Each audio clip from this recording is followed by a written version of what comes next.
મિત્રો આપણે અભ્યાસ કરી રહ્યા છીએ ભારતનો સાહિત્યિક વારસો.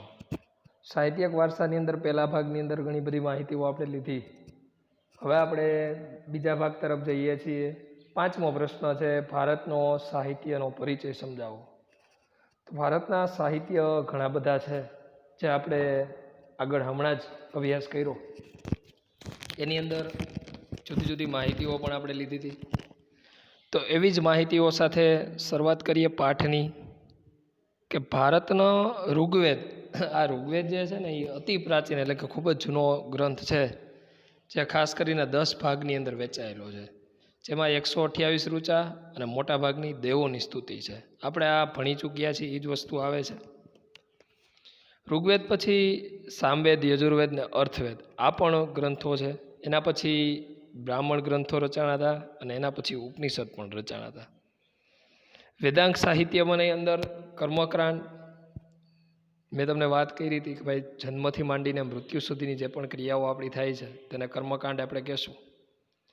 ત્યારબાદ જ્યોતિષ, જે આપણે જુદી જુદી વસ્તુઓ, ગ્રહોની ચાલ કે આ કોઈ પણ વસ્તુઓ હોય તેને આપણે શું કહીએ છીએ? જ્યોતિષ વિદ્યા કહીએ છીએ. બરાબર છે. તો આ જ્યોતિષ વિદ્યાની પણ માહિતી આ ગ્રંથની અંદર આપેલી છે. ત્યારબાદ ખગોળશાસ્ત્ર, ગ્રહોની ચાલ, આ ગ્રહ આટલામાં સ્થાને છે, આ ગ્રહ આટલામાં સ્થાને છે, આવું આપણે અભ્યાસ કર્યો છે કે સમજ્યા પણ છીએ. તો આની અંદર પણ આવા વિષયોનો સમાવેશ આની અંદર છે, જેને આપણે વેદાંગ કહેશું. બરાબર છે. તે સમયના મહાન વ્યાકરણ શાસ્ત્રી હતા પાણિની. પાણિની નામના જે ઋષિ હતા, જે મહાન ઋષિ તરીકે તેનું નામ ઘણા બધા વર્ષોથી, ઘણી બધી સદીઓથી લેવાય છે. તો આ પાણિનીએ સંસ્કૃત ભાષાની અંદર અષ્ટાધ્યાયી નામનો ગ્રંથ લખ્યો. કયો? અષ્ટાધ્યાયી. અષ્ટાધ્યાયી ગ્રંથની અંદર વ્યાકરણ ખાસ કરીને એમાં સમાવેશ હતો. જે વ્યાકરણની અંદર શું શું હતું? તો કે વ્યાકરણ ગ્રંથમાં પ્રાચીન ભારતીય સંસ્કૃતિના મહાકાવ્યો તરીકે રામાયણ અને મહાભારત હતા. આપણે વાત થઈ હતી કે સૌથી પ્રાચીન જો કોઈ હોય ને તો મહાભારત અને રામાયણ છે. તો મહાભારત અને રામાયણની અંદર જુદા જુદા જીવન ચિત્રો વિશેની માહિતીઓ છે, સાહસની વાત છે, આ બધી વસ્તુ આની અંદર છે. ત્યારબાદ લખાણો તો ત્રિપિટક, જેમાં 3, એક સૂત, વિનય અને અભિધમ. આ ત્રિપિટકનું તમને ચિત્ર પણ તમને અહીંયા દર્શાવ્યું છે.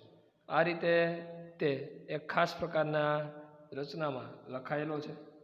અને ત્યારબાદ બીજી માહિતી લઈએ તો કે ભાઈ આ જે ગ્રંથ છે ને, તેના સિવાય ગુપ્ત યુગ એટલે કે ગુપ્ત શાસનની અંદર સંસ્કૃત સાહિત્યમાં કાવ્ય અને નાટકના વિકાસનો સુવર્ણ યુગ હતો. એટલે કે તે સમય દરમિયાન ગુપ્ત યુગની અંદર ચંદ્રગુપ્ત મૌર્ય જે આપણે કહેતા, તો ચંદ્રગુપ્ત મૌર્ય સમ્રાટ અશોકના સમયના એક રાજાઓ, જેમાં ચંદ્રગુપ્ત મૌર્ય, આ ચંદ્રગુપ્ત મૌર્યના સમયની અંદર છે ને મિત્રો, તે ખાસ કરીને કાવ્ય અને નાટક ખૂબ જ પ્રચલિત હતા. તેના કારણે લોકોની અંદર પણ ઘણી બધી ચેતનાઓ એટલે કે ઘણી બધા સંસ્કારોનું પણ સિંચન થતું અને મનોરંજન પણ મળતું. એ સમયની અંદર કવિવર કાલિદાસજી, ભવભૂતિ, ભારવી, ઋતુહરિ અને બાણભટ્ટ અને માઘ, આ નામ છે કવિઓના. મિત્રો આ યાદ રાખશું આપણે. તો આ કવિઓના નામથી જ જુદા જુદા ગ્રંથોની રચના થઈ હતી. અને આ મહાન સાહિત્યકારો તે સમયના હતા, એટલા માટે તેને સુવર્ણ યુગ કાવ્ય અને નાટકનો કહેવામાં આવે છે. એ પછીના સમયમાં શંકરાચાર્યએ કેની રચના કરી? ભાષ્યની રચના કરી. શંકરાચાર્ય નામના જે આદ્યગુરુ છે, તે આદ્યગુરુએ ભાષ્યની રચના કરી. પ્રાચીન એટલે કે જૂના જમાનાથી જ, ઘણા સમયથી જ તમિલ, તેલુગુ, કન્નડ અને મલયાલમ, આ 4 દ્રવિડ કુળની ભાષાઓનું સાહિત્ય છે. તેમાં તમિલ છે એ સૌથી જૂની ભાષા છે. હજી એક વખત કહું કે પ્રાચીન યુગ દરમિયાન તમિલ, તેલુગુ, કન્નડ અને મલયાલમ આ ભાષાઓ ખૂબ જ જૂની છે. 4 દ્રવિડ યુગની ભાષા કહેવાય. એમાં સૌથી જૂની કઈ? તો કે તમિલ ભાષા છે. બરાબર છે. તો આ વાત થઈ સાહિત્યને. હજી એક વખત તમને કીધું, પ્રાચીન સાહિત્યનો પરિચય આપો તમને કીધું હતું. તો પહેલા મુદ્દામાં ઋગ્વેદની વાત કરવાની, ઋગ્વેદ બાદના પછા બીજાના, એના પછી ઉપનિષદ અને એના પછી વેદાંગ. ત્યારબાદ તમારે લેવાનું છે વ્યાકરણ શાસ્ત્રી પાણિનીની વાત કરવાની છે, અષ્ટાધ્યાયી. ત્યારબાદ મહાકાવ્યો જે મહાભારત, મુખ્ય રામાયણ મુખ્ય હતા. ત્યારબાદ બૌદ્ધ ધાર્મિક સાહિત્ય જે પાલી ભાષામાં લખાણું હતું, મેં તમને હમણાં ચિત્રલિપિ દેખાડી, બાજુમાં દેખાઈ પણ છે. તો તેની અંદર 3 વસ્તુ યાદ રાખવાની. ત્યારબાદ એમાં મહત્ત્વનો ગ્રંથ તમને કીધો મિલિંદ પન્હો નામનો મહત્ત્વનો ગ્રંથ છે. ત્યારબાદ શંકરાચાર્યએ ભાષ્યની રચના કરી, ભાષ્ય પણ એક પ્રકારનો ગ્રંથ છે. અને આ પ્રાચીન યુગ દરમિયાન તમિલ, તેલુગુ, કન્નડ અને મલયાલમ એ 4 દ્રવિડ કુળની ભાષાઓ છે, એ પણ તમે જાણો છો. એમાં સૌથી જૂની ભાષા કઈ છે? પ્રાચીન ભાષા છે તમિલ ભાષા છે, બરાબર છે. આટલી વસ્તુ તમારે આ પ્રશ્નની અંદર યાદ રાખવાની થાય. હવે આપણે એના પછીનો પ્રશ્ન ભણીએ છીએ, 6થો પ્રશ્ન, જેની અંદર ગુપ્ત યુગ છે સંસ્કૃત સાહિત્યનો પરિચય. ગુપ્ત યુગ દરમિયાન ઘણું બધું સંસ્કૃત સાહિત્ય હમણાં આપણે વાત કરી કે નાટકો અને સાહિત્યનો ઘણો બધો પ્રચાર થયો હતો, એટલા માટે તેને સાહિત્યનો યુગ પણ કહેવામાં આવતો હતો. તો આ શું કામે કહેવામાં આવતો? તો કે એ સાહિત્ય, સંસ્કૃત સાહિત્યની આની અંદર આપણે ચર્ચા કરશું એટલે તમને ખ્યાલ આવશે કે શું છે. તો સૌપ્રથમ તમારે એની અંદર લખવાના મહાન કવિઓના નામ. તો મહાન કવિઓ ક્યાં ક્યાં? તો કે કાલિદાસ, ભવભૂતિ, ભારવી, ભૃતુહરિ અને બાણભટ્ટ મહાર. આટલા કવિઓના કારણે આપણે આ ગ્રંથને ગુપ્ત યુગ દરમિયાન તે લોકો પ્રખ્યાત ગ્રંથ તરીકે ઓળખો છે.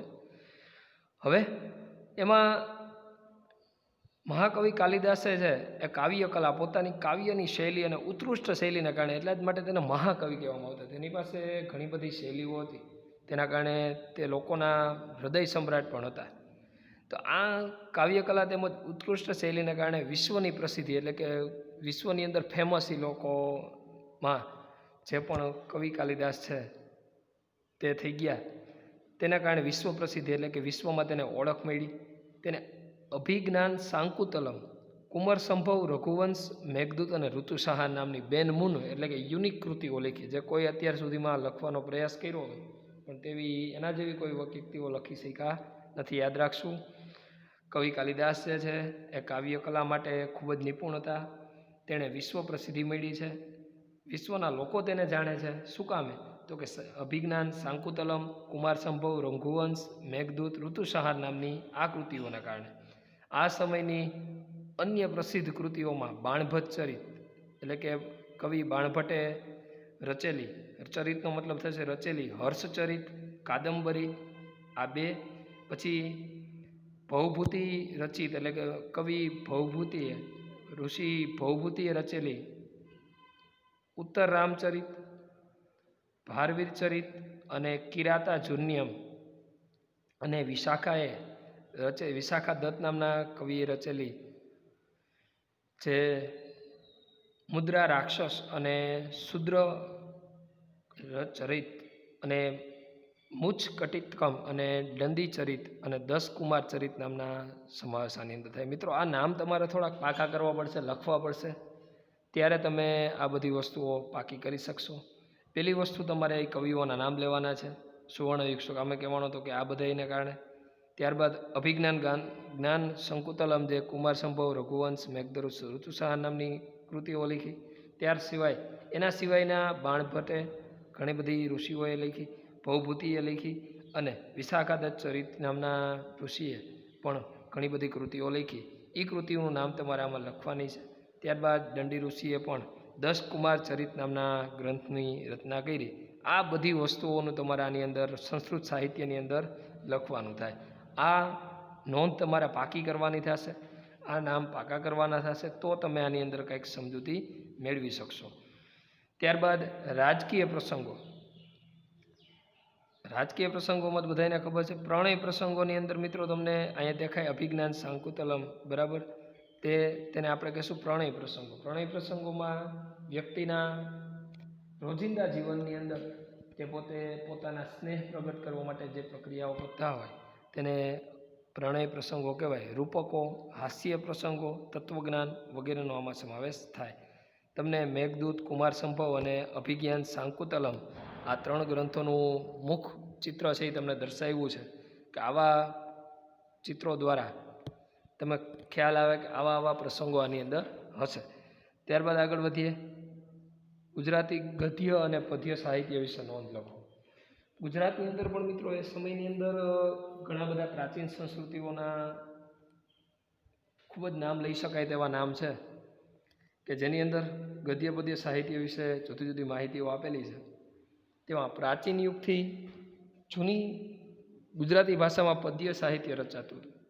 જૂની ગુજરાતી ભાષા એટલે કે તળપદી ભાષા તે સમયની હતી. સમય જતાં ગુજરાતીનો વિકાસ થયો અને તેમાં અનેક પ્રકારની ઘણી બધી કૃતિઓ રચાણી. એમાં સૌપ્રથમ નરસિંહ મહેતાએ ભક્તિ સાહિત્યની ગુજરાતની ભાષામાં પદ્ય સાહિત્યનો પ્રારંભ કર્યો. ભક્તિ સાહિત્યનો મતલબ થશે જુદા જુદા પ્રકારના ગીત, ભજનો, પ્રભાતિય એટલે કે સવારે ગવાતા જે પણ પદ છે એની અંદર આવે. ત્યારબાદ મીરાબાઈએ જૂના તો પ્રેમાનંદના આખ્યાનો છે મિત્રો, પણ નરસિંહ મહેતાએ આ વસ્તુનું ત્યારબાદ મીરાબાઈના પદ, અખાના છપ્પા, પ્રેમાનંદના આખ્યાનો, પ્રીતમના પદ, દયારામની ગરબીઓ. ગરબી વિશે માહિતી આપણે આગળના ચેપ્ટરની અંદર લઈ લીધી છે મિત્રો. તો આવા મધ્યયુગ પદ્ય સાહિત્યનું સમૃદ્ધ બને, એટલે કે મધ્યયુગ પ્રાચીન યુગ પછીની વાત થાય. તો આ મધ્યયુગની અંદર આ બધી વસ્તુનો વિકાસ થયો ત્યારે મીરાબાઈએ પદ, અખાએ છપ્પા, પ્રેમાનંદે આખ્યાનો અને પ્રીતમે પદ લખ્યા. અને દયારામની ગરબીઓ પણ એ સમયમાં લખાણી. તમને નરસિંહ મહેતાનું ચિત્ર દેખાય છે મિત્રો.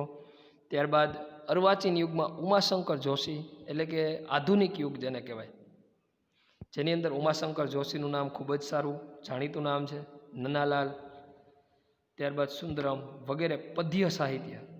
પદ્ય અને ગદ્ય આ બે વસ્તુ તમને ખબર છે, પાઠ અને કાવ્ય, બરાબર છે. તો આવા સાહિત્યને સમૃદ્ધ બનાવનાર તે વ્યક્તિ છે. ત્યારબાદ ગદ્ય ફરીથી એવું અર્વાચીન સમય એટલે કે આધુનિક સમયની અંદર નર્મદ, નવલરામ કિશોર મશરૂવાલા, મહિપતરામ, રૂપરામ, ગોવર્ધનરામ ત્રિપાઠી, પન્નાલાલ પટેલ વગેરે સાહિત્ય. આ સૌ તમે નામ જાણો છો, કારણ કે ગુજરાતી ભાષાની અંદર આ બધા નામ તમે પરિચિત છો અને જાણો છો, બરાબર છે. તો આવા બધા નામે તેણે ભારતના તો કહી શકાય પણ ગુજરાતના સાહિત્યને પણ ઘણો બધો સમૃદ્ધ બનાવ્યો છે મિત્રો. ત્યારબાદ આપણે હમણાં કીધું કે પ્રાચીન સમયમાં તામિલ ભાષા છે ખૂબ જ ઉત્કૃષ્ટ છે. તો તામિલ ભાષાનું તમને લિપિ તમને આવી કંઈક દેખાય, તમે તમિલ પિક્ચરો, સાઉથના પિક્ચરો જોતા હોય તો આવા કંઈક નામ લખેલા હોય, તો આ તામિલ ભાષાની એક અનુભૂતિ છે. તો આ તામિલ ભાષા છે ને મિત્રો, તે દરમિયાન તમિલ, તેલુગુ, કન્નડ અને મલયાલમ આ 4 ભાષા એ સમયમાં હતી પ્રાચીન યુગમાં. એટલે કે જૂના જમાનાની અંદર તમે એમ કહો કઈ 4 ભાષા? આપણે મેં કીધું જ તું મિત્રો આ જ વસ્તુ, તેલુગુ, કન્નડ અને મલયાલમ. તામિલ, તેલુગુ, કન્નડ અને મલયાલમ. તો આ દ્રવિડ લોકો જે છે ને તે આ ભાષા ખૂબ જ ઉપયોગ કરતા. એમાં સૌથી જૂની ભાષા જો કોઈ હોય ને મિત્રો તો એ ભાષાનું નામ છે તમિલ. આ તમિલ ભાષા છે ને ઈસવીસનના પ્રારંભમાં, એટલે કે 1લી સદી જ્યારે શરૂઆત નહોતી થઈ ને એ સમય દરમિયાન આ ભાષાનું જ્ઞાન છે એ લોકોમાં હતું. આ ભાષા ભારતની પરંપરા, પ્રચલિત પરંપરા મુજબ 3 સંગમોની રચના થઈ. ક્યાં ક્યાં 3 સંબંધ? તો કે રાજનીતિ, યુદ્ધ અને પ્રેમ સંબંધ. રાજનીતિમાં કઈ કઈ રીતે ભાષા બોલવામાં આવે છે? તો આ જુદી જુદી ભાષાઓ છે મિત્રો, તે જુદી જુદી ભાષાઓ આ રીતે તમિલ ભાષા સૌથી જૂની ભાષા મેં તમને કીધી. તો આ સમયની ભારતની પ્રચલિત પરંપરા મુજબ 3 ભાષાઓ એટલે કે 3 સંગમો, એક રાજનીતિ, એક બીજો યુદ્ધ અને ત્રીજો પ્રેમ સંબંધ. તો આ 3 મુખ્ય વિષયો ઉપર જુદી જુદી વસ્તુઓની રચનાઓ થઈ હતી. એ સંગમોના આશ્રયે એટલે કે આધારે અનેક સંતો અને કવિઓએ પોતાની કૃતિઓ એટલે કે કવિઓએ પાઠ અને કવિતાઓ લખી. તો આને એટલા માટે તેને શું કહેવામાં આવે છે? સંગમ સાહિત્ય કહેવામાં આવે. આ 3 પ્રકારના સંગમના 3 પ્રકાર યાદ રાખજો મિત્રો, રાજનીતિ, યુદ્ધ અને પ્રેમ સંબંધ, બરાબર છે. તો એની અંદર 3 વસ્તુઓ કઈ રીતે 3? તો કે એતુ થોકઈ જેની અંદર 8 કાવ્ય હોય, બરાબર. તોલ કાપ્યમ જેની અંદર વ્યાકરણ આપેલું હોય, અને પથ્થુ પાતું એની અંદર 10 ગીત આપેલા હોય. તો આ 3 સંગમના પ્રખ્યાત ગ્રંથો કીધા તમને. કવિ તિરુવલ્લુવરાયે કુરલ નામના પ્રખ્યાત કાવ્ય સંગ્રહની રચના કરી. તેમાં જીવનના અનેક પાસાનું વિવેચન કરવામાં આવ્યું, એટલે કે જીવનની અંદર કઈ રીતે પોતાનું જીવન વ્યક્તિ જીવે છે અને કઈ રીતે પોતાના આગળ લઈ જવા માટે કામ કરે છે. તો તેની અંદર તિરુવલ્લુવરે કુરલ નામના પ્રખ્યાત કાવ્ય સંગ્રહની તેની અંદર રચના કરી છે. તો જેમાં જીવનના અનેક પાસાઓનું વિવેચન કરવામાં આવ્યું છે. એટલે કે જીવનની અંદર કિશોર અવસ્થા, બાલ અવસ્થા, વૃદ્ધાવસ્થા, આ બધી અવસ્થાઓનું એની અંદર વર્ણન પણ કરવામાં આવ્યું છે. તો શીલ પત્તિકાર અને મણિ મેલલાઈ આ બે ગ્રંથો જે છે એ તામિલ સાહિત્યની અંદર ખૂબ જ અગત્યનો ભાગ ભજવે છે. તો મિત્રો આપણે આ 8 પ્રશ્ન સાથે આપણી વાત પૂરી કરશું. 9મો પ્રશ્ન જે મિત્રો છે એ આવતા લેક્ચરની અંદર અભ્યાસ કરશું.